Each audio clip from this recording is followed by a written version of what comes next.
This is my audience.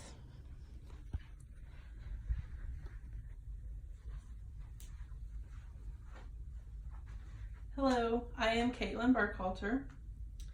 A lot of people think that money can buy happiness. However, I disagree with that fact. People think that money makes you happy because you can buy anything you want. But what happens when there's nothing else left that you want because you have so much money that you can just go and buy everything that you want?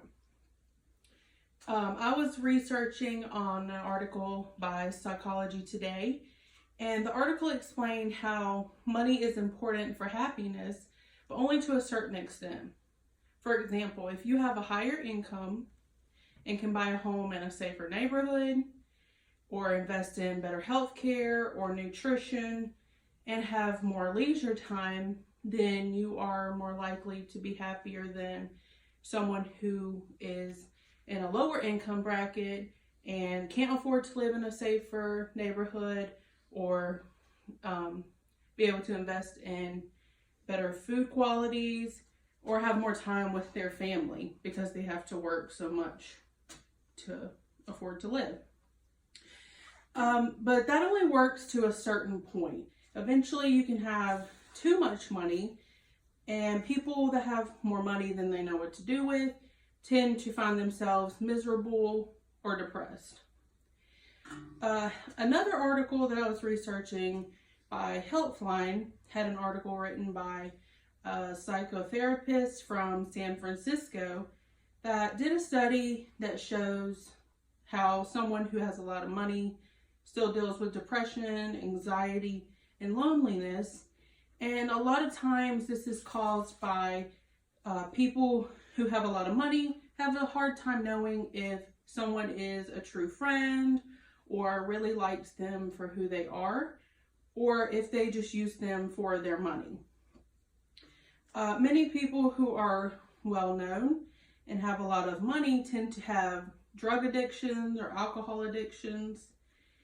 For example, the actor Ben Affleck, Drew Barrymore, and Demi Lovato have all drug addictions and have been open about their addictions and why.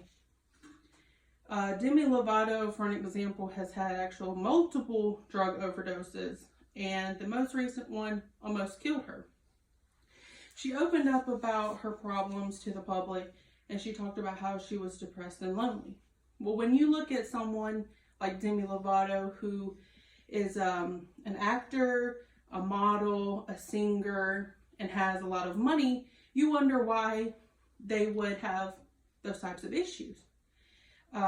She has a lot of friends, she has a lot of money, but she still has a lot of depression and loneliness that she says. There's also a lot of well-known people that have a lot of money that actually commit suicide. For example, Kate Spade, who is a well-known designer, Chester Bennington, a singer from the group Linkin Park, and Robin Williams, who is a well-known actor. And there's thousands more well-known people who have a lot of money that do commit suicide all the time. So that goes back to the statement that money cannot buy happiness, and people who do have a lot of money still have a lot of mental illnesses, depression, and loneliness, because people with money can buy anything in the world, but it cannot buy happiness.